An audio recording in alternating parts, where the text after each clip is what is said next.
அம்மாவோட கோவம் இன்னும் தீரலன்னு நினைக்கிறேன். இதனால நீங்க மனசு தளர்ந்துட வேண்டாம். எல்லாம் நல்லதே நடக்கும்னு உங்க பிரார்த்தனையை தொடர்ந்து செய்யுங்க. நல்லதே நடக்கும். காஞ்சனா இல்லையா? அப்பா அம்மா காஞ்சனா 3 பேரும் கோயிலுக்கு போயிருக்காங்க ஆச்சி. கங்கம்மா கோவத்துக்கு ஆளாயி நம்ம குடும்பம் ஏன் கஷ்டங்களை அனுபவிக்கணும்?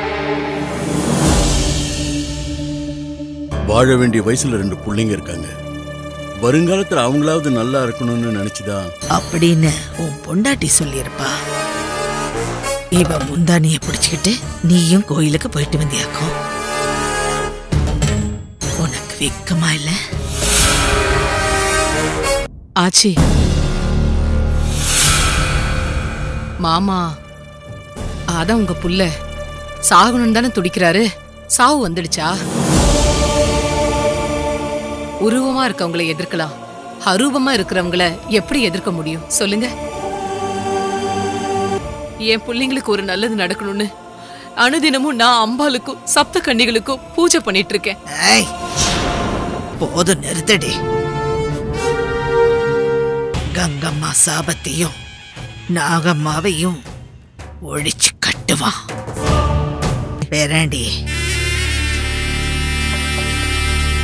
நீயாவது இந்த ஜமீனோட வாரிசா உயிருக்கு பயப்படாத வீராதி வீரனா இருக்கணும். என்ன புரிஞ்சுதா? சரிங்க ஆச்சி. ஜெயந்தி, சிவா வாட்ஸ்அப்ல புத்து போட்டோ அனுப்பிச்சிருந்தா. ஏற்கனவே ஒரு புத்து போட்டோ காட்டினியே. அது சிவாவோட நான் ஊருக்கு போனப்போ எடுத்தது. இந்த போட்டோ சிவா எடுத்து அனுப்பிச்சிருக்கான். நானும் சரியா கவனிக்கல. இதோ இங்க இருக்கு பாரு.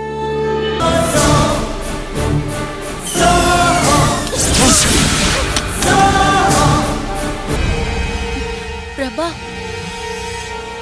புத்து பாம்பா மாறி நம்மள கொத்த வந்த மாதிரி இருந்துச்சே. ஆமா, நம்மள பயம் பொறுத்த சிவா ஏதாவது கிராபிக்ஸ் வேலை பண்ணி இந்த போட்டோ உனக்கு அனுப்பியிருப்பானோ? தெரியலையே.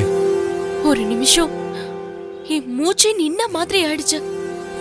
எனக்கும் தான். முதல்ல இந்த போன் எடுத்து சுவிட்ச் ஆஃப் பண்ண.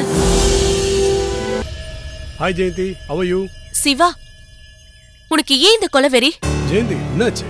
புத்து போட்டோ பாம்பா மாறி எங்களை கொத்துற மாதிரி ஒரு விஷுவல் பிரபா வாட்ஸ்அப்க்கு அனுப்பி வச்சிருக்கா. அத பார்த்ததும் பிரபா செல்போனே கீழே போட்டான். எனக்கும் சப்த நடிய அடங்கி போயிடுச்சு தெரியுமா? என்ன விளையாட்டு சிவா? வெயிட், என்ன சொல்ற நீ? ஆபீஸ்ல என் செல்போன்ல இருந்த புத்து போட்டோல இருந்து குங்குமமும் மஞ்சளும் என் முகத்துல தெளிச்ச மாதிரி இருந்ததுன்னு அன்னைக்கு சொன்னல. அன்னைக்கு நீங்க அதை நம்பல. ஆமா, அதே போல ஒரு இன்சிடென்ட் தான் இன்னைக்கு உங்களுக்கு நடந்திருக்குன்னு நினைக்கிறேன். அப்படியா? இந்த ஊர்ல ஏதோ ஒரு மிஸ்டரி இருக்கு ஜெயந்தி. ஆமா, அபிராமியை பாத்தியா? பார்த்தேன். இன்னைக்கு கூட ஆசிரமத்துக்கு வருவான்னு சுவாமிஜி சொன்னார். நல்லதே நடக்கும் Siva. Siva, all the best. Thanks டா. அபிராமியை நான் கேட்டேன்னு சொல்லு. கண்டிப்பா சொல்றேன். Okay, take care. Bye. Okay, bye. Bye Siva. Hi boatman. Boat வருமா? எங்க போனோம்? கன்னியாபுரம் போகணும். சார் யாருன்னு தெரிஞ்சுக்கலாமா? நான் ஒரு மீடியா ரிப்போர்ட்டர்ப்பா. ஏன்னா என்ன இடம் இது இவ்வளவு அழகா இருக்கு? அதுவா, பூதாவனம். பூதவனமா? பேரே வித்தியாசமா இருக்கு. அங்க என்ன பூதம் இருக்கா? இருக்கிறதுனாலதான் அப்படி ஒரு பேரையே வச்சிருக்காங்க. பூதம் இருக்கா? ரொம்ப இன்ட்ரெஸ்டிங்கா இருக்கு. அண்ணே, கன்னியாபுரம் போறதுக்கு முன்னாடி அந்த இடத்துக்கு தானே போகணும். போங்க, ஆனா திரும்பி வரமாட்டீங்க.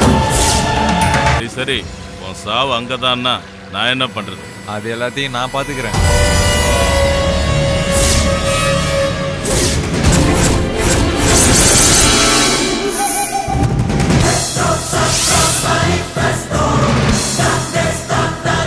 ஒரு உயிரையே போக்கடிக்கிற விஷத்தை தன் வாயிலேயே இருத்தி வாழறது சாதாரண விஷயம் இல்லை. இப்படி